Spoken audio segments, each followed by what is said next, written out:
So, in the last session we had a informal introduction to the SSS star algorithm. Now, let us go ahead and formalize the algorithm. We saw that SS star algorithm returns a strategy, and just to recap, a strategy is a subtree of the game tree in which you have one choice for max, max has frozen max's choices, and you have to consider all choices for min, because you do not know what min will play, and we keep doing that till the end.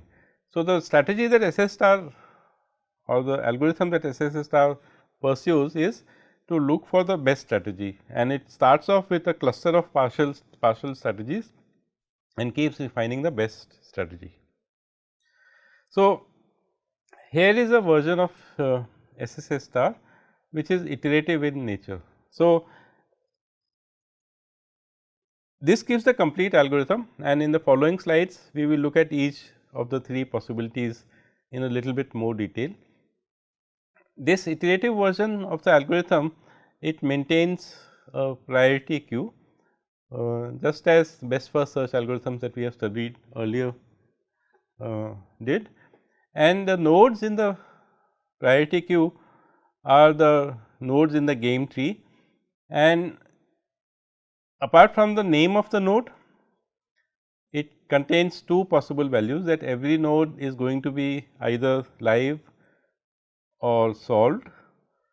By live you mean that you do not know its minimax value, and by solved you mean that you know its minimax value, and it will have a value associated with it, which is that if it is a partial, it is a live node, then the value would be an upper bound on the particular cluster.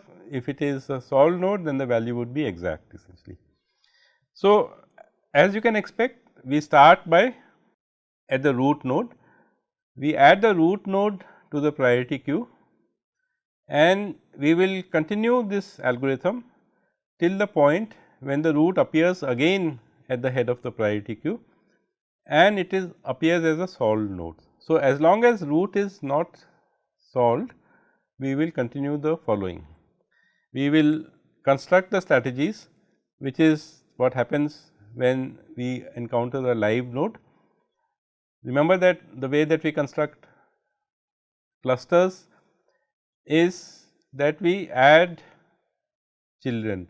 For max nodes we add all the children, and for min nodes we add one child. We will see this again in a little bit detail in the following slides, but the process of constructing the clusters is done whenever we encounter a live node. Okay. So, we add more live nodes till we reach the horizon, and then we evaluate those nodes at the horizon.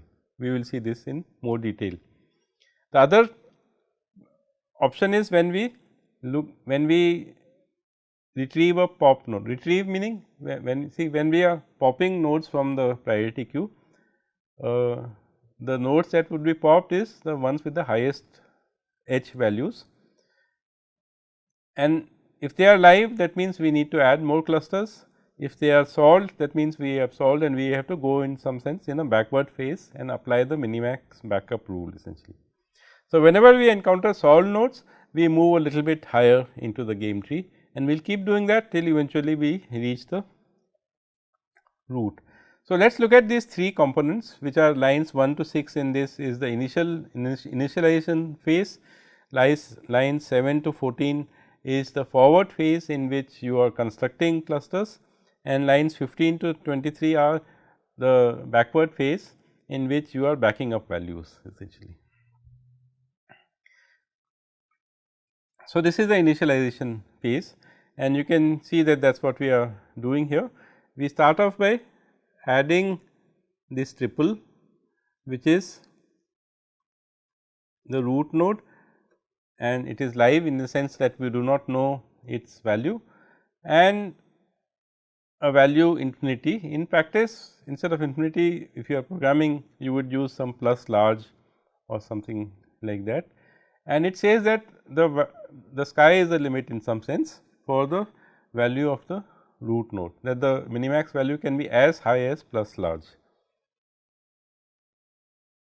And of course, what we do throughout in the algorithm is that we go through a loop, in which we pop the top element from this priority queue, and the top element will have a name, it will have a status which is live or solved, and it will have some h value.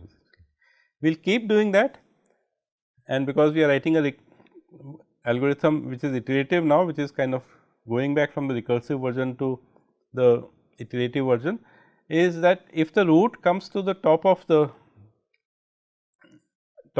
stack, top of the priority queue, we can terminate, because root has got the best possible value. All other clusters which are partially refined have values which are lower. Why lower? Because they are not at the top of the priority queue. Root is at the top of the priority queue, and it has a value which is known, and it is a solved node. So, we can terminate and return the value h. So, till the point that the root does not appear solved at the head of the priority queue, we do the following. This is the forward stage. In the forward stage, what we see is that the node that we have popped, its status is live essentially. What do we do when we have live nodes? So, you might recall that we have to keep adding keep constructing the clusters below that. So, these are the cases that we had studied. We had said that if n is a max node, then for each child C of n, add C live to h. With the same heuristic value, whatever max node has, we add its children and say that this is the upper bound that you have to work with. On the other hand, if n is a min node, then we just add the first child with the same 3 values, live and h essentially. We keep doing that till we reach the horizon, and the horizon is determined by a predicate which tells you that n is terminal, and when it is terminal, at that point we replace its value. So, first of all we labeled it solved, which is not the case when we are generating strategies. In the earlier two cases, the label is still live, they have to be solved. A cluster gets solved, a leaf gets solved only at the horizon, because at the horizon you apply the evaluation function, and so you apply the evaluation function to this node n, and you keep the minimum of what it got as a bound from the call that was made to it earlier when it was added. So, for example, remember that we are adding it with a value h in both these cases, and now we are popping it. We are when we have reached the horizon, we are saying it is solved, and also we are determining its value, and the value is going to be the smaller of the two values. One of them is the value it gets from the top, and the other is the value it gets from the evaluation function. Now, remember that we started off by saying that the value that we will start with is plus large or infinity. So, the effect of the forward phase is that you go down to the horizon and effectively compute the value of the node as returned by the evaluation function. This happens in the first phase. So, you keep going down and keep at the terminal nodes, we evoke eval n, and we choose the minimum of the bound that it has got and the value that is returned to us by the eval node.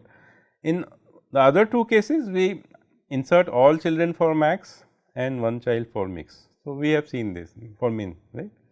So, this takes care of the forward phase of the algorithm. The forward phase of the algorithm happens whenever we are looking at a partial strategy, we want to refine it further.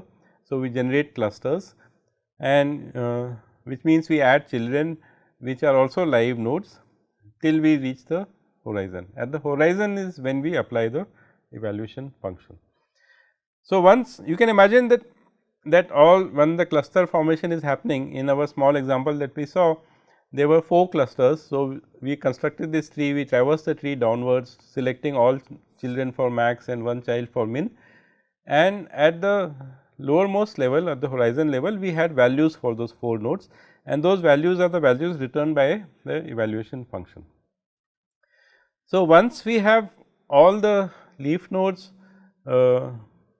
which have been evaluated, and that will happen automatically, because this is a priority queue and all the nodes have been inserted initially with the status live and with value h, and this value h was infinity to start with. So, all of them will have value infinity, and one by one they will get picked up and replaced by their actual evaluation functions, and they will get replaced in sorted order in some sense, because it is a priority queue. The highest value will be at the head of the queue.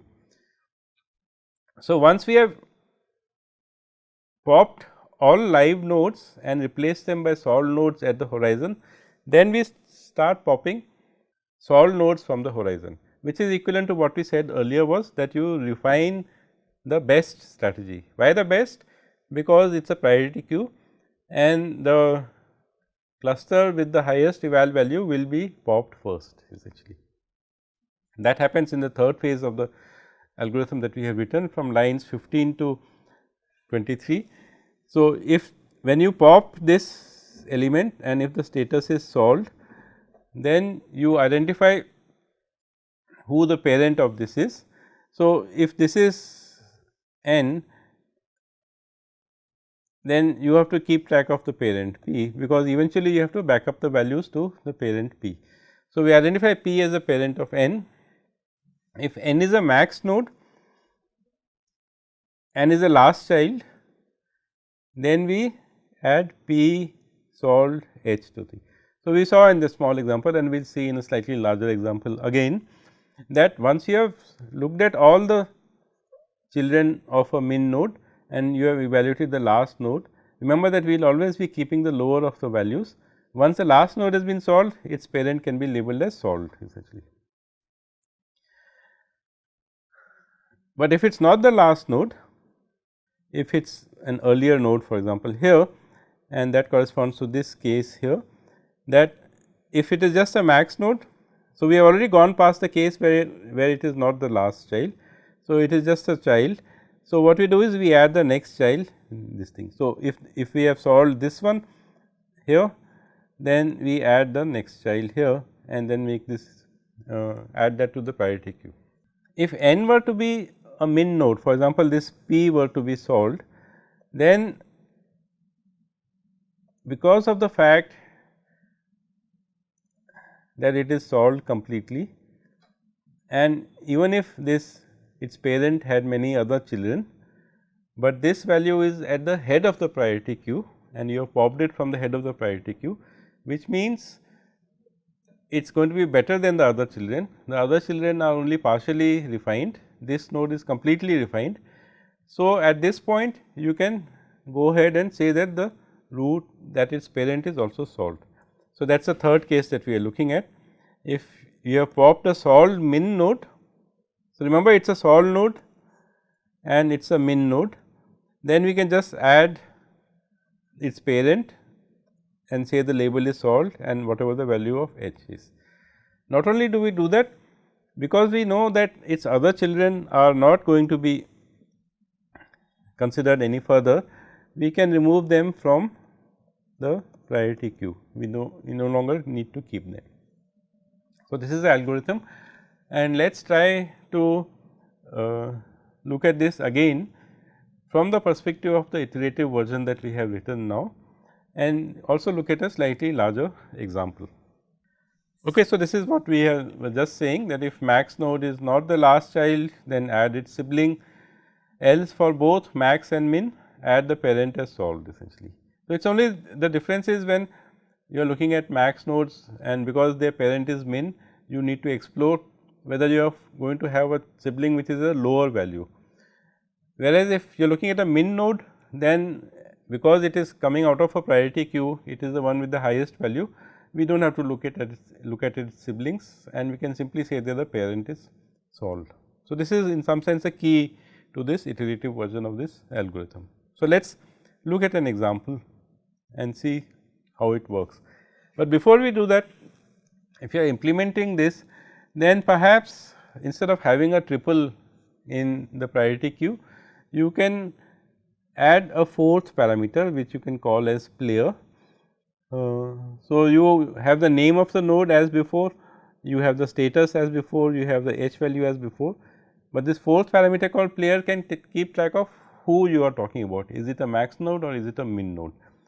So, instead of saying that if n is max or if n is min, which of course, when you are writing the algorithm at a higher level, it makes sense. If you are implementing it, this might make it easier for you to check whether the node is max or min, because you are popping the node and you know whether this is max or this is min. The player parameter can take two values and you can check easily that the player is max, because that is what you get out of the pop node essentially. So, just a small programming note before we look at an example.